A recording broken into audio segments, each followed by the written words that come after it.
प्रिय दर्शकों नमस्कार।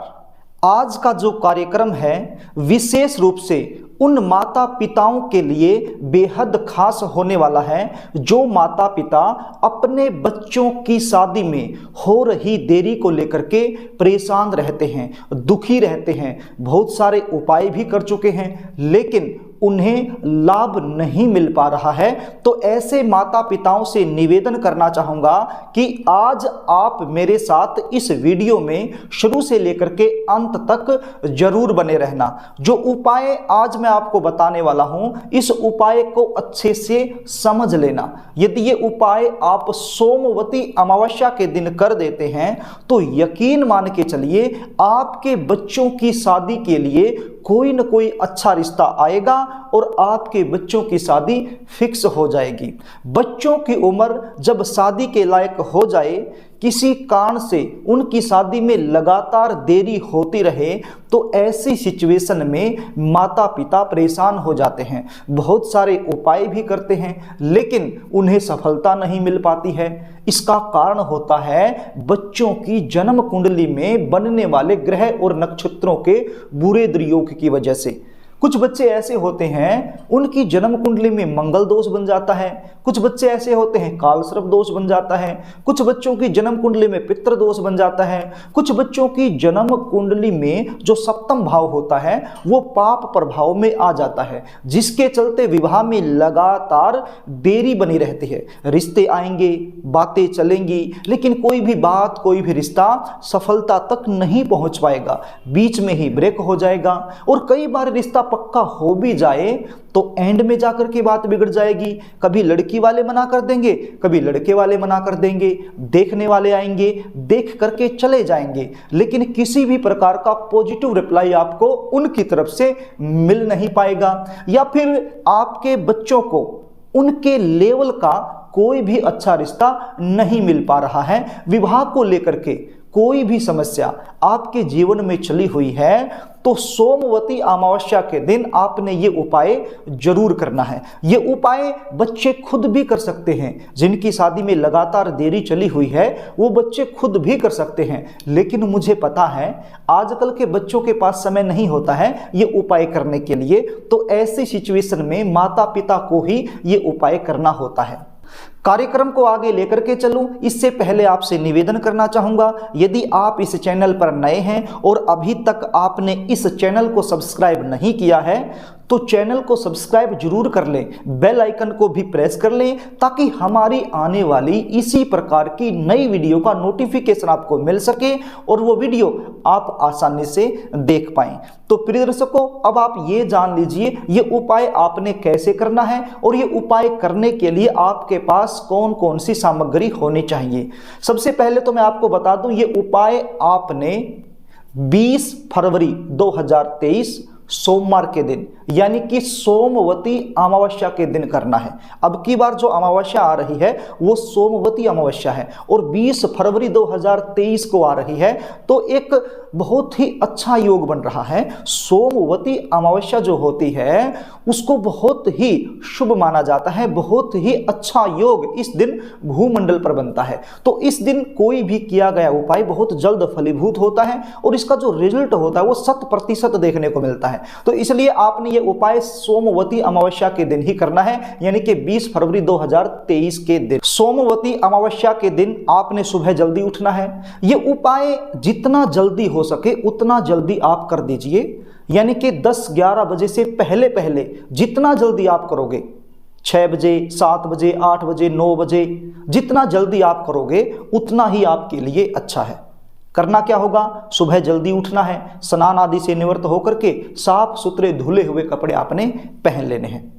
आपने 7 फूल लेने हैं सफेद रंग के। क्या लेने हैं? 7 फूल बिल्कुल सफेद रंग के होने चाहिए। उसके बाद आपने 7 टुकड़े पनीर के लेने हैं। पनीर के छोटे छोटे टुकड़े आप बना लीजिए, 7 टुकड़े पनीर के आपने ले लेने हैं।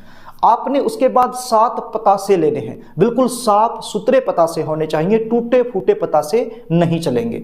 उसके बाद आपने कच्चा सूत लेना है। बाजार से आपको आसानी से मिल जाएगा, कच्चा सूत आप ले लीजिए। अब ये कच्चा सूत कितना आपने लेना है, आपके बच्चे की हाइट के बराबर का ये सूत आप ले लीजिए। यदि आपका बच्चा 6 फुट का है तो 6 फुट का सूत आप ले लीजिए। यदि आपका बच्चा 5 फुट या 5 फुट 6 इंच, जितनी भी हाइट उसकी है, उस हाइट के बराबर का सूत आप ले लीजिए। अब इस सूत में आपने गांठ लगानी है। जिस भी उम्र में आपका बच्चा वर्तमान समय में चला हुआ है, उतनी ही गांठें आपने इस सूत में लगानी है। ये गांठ एक ही जगह नहीं लगानी है, यानी कि एक सिरे से शुरू होकर के दूसरे सिरे तक आपने गांठ लगाते लगाते चलते रहना है। और जिस उम्र में अभी आपका बच्चा चल रहा है, मान लीजिए आपका बच्चा 30 साल का हो चुका है और 31वें साल में चल रहा है, तो आपने 31 गांठें लगाने हैं।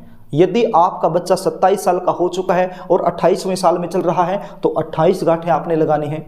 जिस भी उम्र में अभी चला हुआ है, उतनी ही गांठें आप लगा लीजिए इस कच्चे सूत में।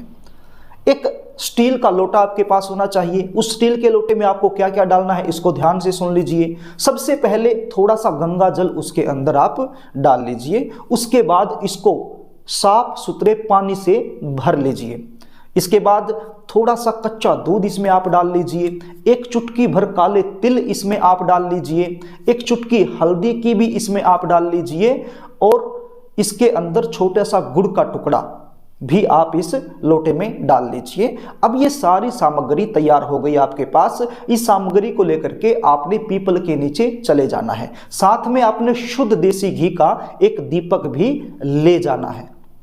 ये सामग्री जो मैंने बताई, यदि बच्चे खुद कर रहे हैं तो भी ये सारी सामग्री लेकर के जानी है, और यदि माता पिता कर रहे हैं तो भी ये सारी सामग्री लेकर के आपने पीपल के नीचे चले जाना है। ये सामग्री हो सके तो आप एक दिन पहले ही अपने घर में ला करके रख सकते हैं, नो प्रॉब्लम। लेकिन जो फूल आप लेकर के आएंगे वो मुरझाए हुए नहीं होने चाहिए, बिल्कुल साफ सुथरे फूल होने चाहिए। प्रिय दर्शकों, पीपल के नीचे जाकर के सबसे पहले आप ये जो जल लेकर के गए हैं, इस जल से पीपल की जड़ को आपने सींच देना है, यानी कि पीपल की जड़ में इस जल को छोड़ देना है अपने पितरों का ध्यान करते हुए। जब आप ये जल पीपल की जड़ में छोड़ रहे हैं तो उस समय आपका जो मुख है वो साउथ जोन की तरफ होना चाहिए, यानी कि दक्षिण दिशा की तरफ होना चाहिए। ये छोटी छोटी जो बातें मैं बता रहा हूं ना, ये बहुत जरूरी हैं। यदि आप हर बात को ध्यान से सुनकर इसी तरीके से उपाय करोगे तो निश्चित ही आपको लाभ मिलेगा। लेकिन कुछ माता पिता होते हैं जो बहुत जल्दी जल्दी में वीडियो को देख लेते हैं, कुछ बातें उनको याद रहती है, कुछ याद नहीं रहती है, फिर वो उपाय करते हैं, उसमें गलतियां करते हैं, उसका लाभ उन्हें मिल नहीं पाता है। फिर बोलते हैं कि शास्त्री जी, हमने आपके द्वारा बताया गया उपाय किया, उसका लाभ हमें नहीं मिला। तो ये छोटी छोटी बातें जो होती है ना, ये ध्यान देने योग्य बातें हैं। आपने दक्षिण दिशा की तरफ मुख करके इस पानी को पीपल की जड़ में छोड़ना है। उसके बाद ये जो दीपक आप लेकर के गए हैं शुद्ध देसी घी का, इस दीपक को भी जला देना है। जब आप इस दीपक को जला रहे हैं उस समय भी आपका जो मुख है वो दक्षिण दिशा की तरफ होना चाहिए। इसके बाद ये जो फूल आप लेकर के गए हैं, पनीर के टुकड़े आप लेकर के गए हैं, पतासे आप लेकर के गए हैं, ये सब भी आपने पीपल की जड़ के पास ही रख देने हैं। उसके बाद ये जो कच्चा सूत आप लेकर के गए हैं जिसके अंदर आपने उम्र के अनुसार गांठें लगाई हुई हैं, तो इस कच्चे सूत को आपने पीपल का जो तना होता है उस तने पर बांध देना है। अब यदि पीपल बहुत बड़ा है, बहुत भारी है, हो सकता है कि उसका तना बहुत ज़्यादा भारी हो और ये जो धागा है शायद ये साइज में छोटा पड़ जाए, तो फिर पीपल की कोई भी टहनी उस पर आप बांध सकते हैं। यदि ऐसा भी संभव नहीं है, टहनियाँ बहुत ऊंचाई पे हैं, तो फिर आप इस धागे को पीपल की जड़ में ही छोड़ सकते हैं। देखो 3 ऑप्शन मैंने आपको बताए हैं। सबसे पहला ऑप्शन है पीपल का जो तना होता है उस पर आपने बांध देना है। लेकिन कई बार क्या होता है कि पीपल भारी होता है, तो ऐसी अवस्था में धागा छोटा पड़ सकता है, तो फिर किसी भी टहनी पर आप बांध सकते हैं। अब टहनियाँ बहुत ऊंचाई पे हैं तो फिर इसी धागे को आप पीपल की जड़ में भी रख सकते हैं। तो इस प्रकार से आपने ये उपाय करना है और अपने पितरों का ध्यान करना है, और उसके बाद आपकी जो मनोकामना है उस मनोकामना का चिंतन मन ही मन में करना है। मनोकामना आपकी क्या है? यदि आप माता पिता हैं तो आपकी एक ही मनोकामना है कि आपके बच्चों की जो शादी है वो जल्द से जल्द हो जाए। यदि आप बच्चे खुद कर रहे हैं तो भी आपकी एक ही मनोकामना है कि हमारी जो शादी है वो जल्द से जल्द हो जाए, हमें मन चाहा जीवन साथी मिल जाए। तो ये जो मनोकामना है इसका चिंतन आपने करना है और प्रार्थना करनी है अपने पितरों से, परमपिता परमेश्वर से, श्री विष्णु भगवान से बिल्कुल समर्पण भाव से आपने प्रार्थना कर देनी है। सोमवती अमावस्या का दिन है, भूमंडल पर इस दिन एक विचित्र योग बनता है, एक अद्भुत योग बनता है और इस योग में किया गया कोई भी उपाय बहुत जल्द फलीभूत हो जाता है। तो आपकी जो प्रार्थना है, आपकी जो मनोकामना है वो भी अवश्य ही पूर्ण होगी।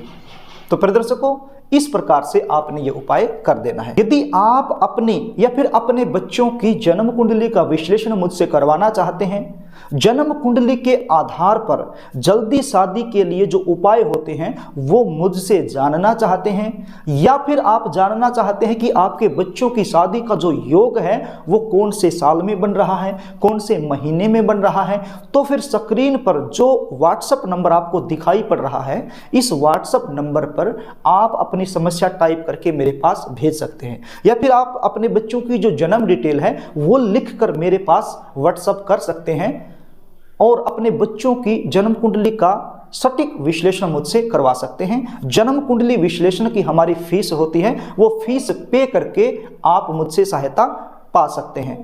प्रिय दर्शकों, यदि आपको कार्यक्रम अच्छा लगे तो वीडियो को लाइक करना, शेयर करना, कमेंट करना, और अभी तक आपने यदि इस चैनल को सब्सक्राइब नहीं किया है तो हमसे जुड़े रहने के लिए चैनल को सब्सक्राइब जरूर कर लेना।